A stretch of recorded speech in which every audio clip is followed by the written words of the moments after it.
Жетінші тарау. Бойыңды қорқыныш билемесін. Өзіңіз түсініп тұрғандай, балалық шағымда талай құладым. Оның тарихы ұзақ һәм қайғылы. Үстелден, биік орындықтан, кереуеттен, баспалдақтан және пандустан құлайтынмын. Тіреп қалатындай қолым да болмады. Әдетте басымды, мұрным мен иегімді жарақаттап алатынмын. Құлағанда да өте ебедейсіз құлаушы едім. Жерге гүрс ететінмін. Алайда өзім қанша құласам да рухым ешқашан жығылған емес. Жетістікке жеткізген формуламда мынадай жапон мәтелі бар. 7 рет құла, 8-шісінде еңсеңді тікте. Сәтсіздік дегеннің не екенін бәріміз жақсы білеміз. Тіпті ең үздіктер де одан хабардар. Ешқашан сәтсіздікке ұшырамаған адам алғашқы сүрінуді соңғысы деп қабылдайды. Өмір сұраққа жауап бере алмай, құлап қалатын сынақ емес, алайда қателік пен тәжірибе алаңы. Жетістікке жеткен адамдар жіберген қателігінен сабақ алғандар. Олар сәтсіздіктің уақытша екенін түсінеді. Мен білетін барлық жасампаз жандар қателік жіберген. Олар қателік жібермегенімде жетістікке де жетпейтін едім дейді. Сүрінсе де, құласа да мойымайды. Проблеманы мойындайды. Оның түйінін шешу үшін табандылықпен жұмыс істеп шешімін табады. 5 рет сәтсіздікке ұшыраса, тағы 5 мәрте алға ұмтылды. Уинстон Черчилл: жетістік дегеніміз бір сәтсіздіктен екіншісіне құлшынысыңды жоғалтпай секіру деп өте орынды айтқан. Егер сәтсіздікті жеңе алмасаңыз, оны меншіктеп алғаныңыз деп түсініңіз. Сүріну ұлы футболшыны енжарлыққа апаратындай, қателік сізді жолы болмайтын адам ретінде танытады. Ойын алаңында жүріп, одан шығып кетпесеңіз, түбі жеңесіз. Егер қажет әрекетке қадам баспасаңыз, онда мәселе жеңілісте емес, өзіңізде. Жетістікке жету үшін соған лайықпын деп ойласаңыз, сол жолда аянбай маңдай теріңізді төгіңіз. Көпшілік алдында сөз сөйлеп тұрғанымда, мына философияма жиі жүгінемін. Құлап қалсам да, жерде жатқан күйі сөйлей беремін. Аяқ қолымның жоқ екенін ескерсек, тұрып кетуім де екіталай. Тыңдармандарым да көбіне солай ойлайды. Ал ата-анам етпетімнен көтерілуді тым кішкентай кезімде үйренгенімді айтады. Олар сүйенсін деген ниетпен айналама жастық қойып тастайды екен. Алайда мен өз дегеніммен жүріппін. Оның әсте оңай болмағаны анық. Орындық пен кереуетке жорғалап барып, қабырғаға маңдайымды тіреу арқылы отырып жүрдім. Бұл өте қиын әрекет еді. Егер қаласаңыздар, байқап көріңіздер. Етпетіңізден жатыңыз және аяқ пен қолдың көмегінсіз тіземен отыруға тырысыңыздар. Тегі ыңғайсыз, бірақ қайсысы дұрыс? Жата беру ме, әлде тұру ма?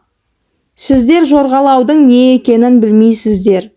Адам потенциалын толық пайдалану үшін қайта-қайта талпыныс жасауы қажет. Сахнада орнымнан қалай тұратынымды көрсетіп жатқанда, кейде ыңғайсыз жағдайлар да кездесіп қалады. Әдетте көтерілген тұғырда немесе үстелде тұрып сөйлеймін. Бірде мектепте сөз сөйлеп жатқанымда абайламай құлап қалдым. Себебі мен ортаға шығардан бұрын біреу адал ниетпен орындық бетіне лак жаққан екен. Оның беті олимпиадалық мұз айдыны секілді жылтырап жатқан еді. Басқа жер таппаған соң соған шықтым, бірақ құлап қалып, орнымнан тұра алмай көмек сұрадым. Тағы бір жолы Хьюстондағы қайырымдылық кешінде аса ауқатты адамдар алдында сөйледім. Тыңдармандар арасында Флориданың бұрынғы губернаторы Джеб Буш жұбайымен отыр еді. Сәтсіздікке, қиындыққа ешқашан берілмеу жайында әңгімемді бастай беріп, әдеттегідей етпетімнен құладым. Тыңдармандар жым-жырт, сілтідей тына қалды. Ал мен құлаған қалпы, бәріміз уақыт өте келе құлаймыз. Сәтсіздік құлаумен бірдей. Алайда сіз күресуді тоқтатпаңыз, берілмеңіз, арманыңызға ұмтылыңыз, дедім. Тыңдармандар маған мұқият қарап қалған. Алайда мен қол-аяғы бүтін сіз түгілі мен де көтеріле аламын деген ойымды тұрып көрсетпек болып жатқан бетім еді. Артқы орындықтан бейтаныс әйел ұмтылды. Сізді көтеруге рұқсат етіңіз, деді.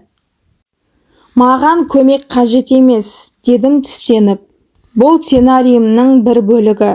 Ақмақ болмаңыз, деді қасарысып. Көмектесуге рұқсат етіңіз. Көмек қажет емес.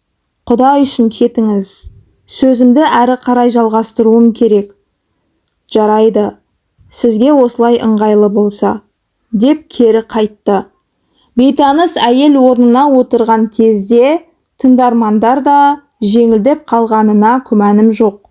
Әдеттегідей орнымнан тік тұрдым. Оп-оңай көтерілгенімді көрген халық көбіне таңғалады. Олар менің өмірдегі күресімнің салмағын бағамдай алды, түсінді. Себебі бәріміз күрескерміз. Сіз де мұны жоспарыңыз аяқ асты болғанда, немесе өміріңіздің қиын кезеңі басталғанда жақсы түсінесіз. Талпынысыңыз бен ұмтылысыңыз бүкіл әлемге түсінікті. Өйткені ол өмірдің бір бөлшегі. Өміріңіздің мәнін түсінсеңіз де, жаңа мүмкіндікке ұмтылып, жарқын болашаққа сенсеңіз де, құндылықты бағалап, позитив көзқараспен жүрсеңіз де, сәтсіздіктен қашып кете алмаймыз. Сөйте тұра, оны соңғы мәре сызығы ретінде қабылдамаған абзал.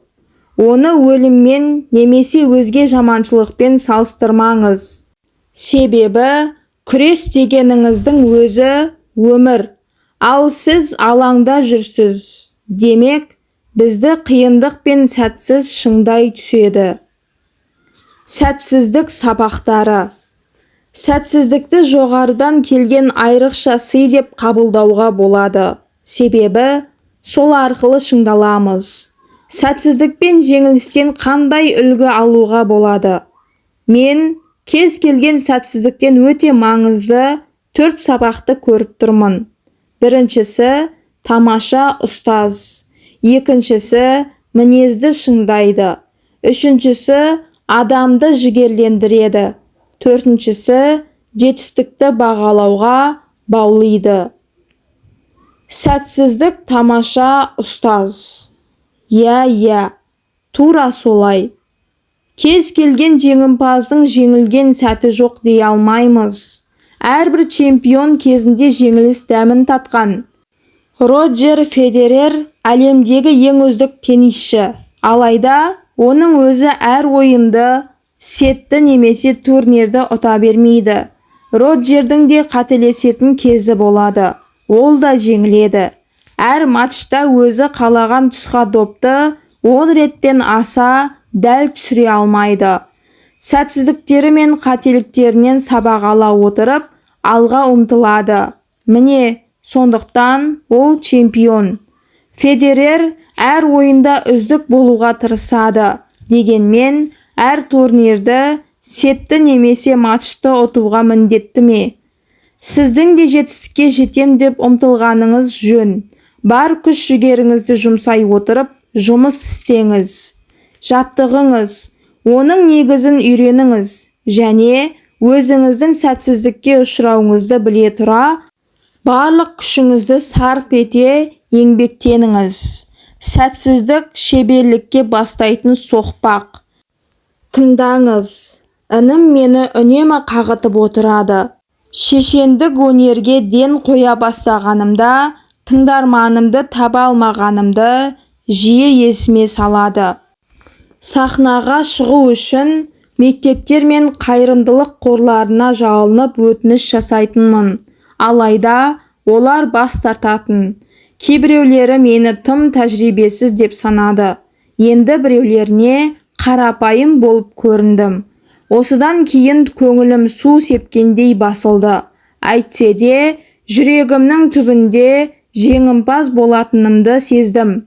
Аурон жоғары сыныптарда оқып жүргенде бүкіл қаланы аралатып, тым болмағанда мені тыңдауға келісетін бір-екі адам іздейтін. Тегін, әншейін тәжірибе үшін сөйлейтінмін. Бірақ сол кездің өзінде өзімді жоғары бағалайтынмын. Брисбеннің барлық мектебіне хабарласып, тегін сөз сөйлеуді сұрайтынмын.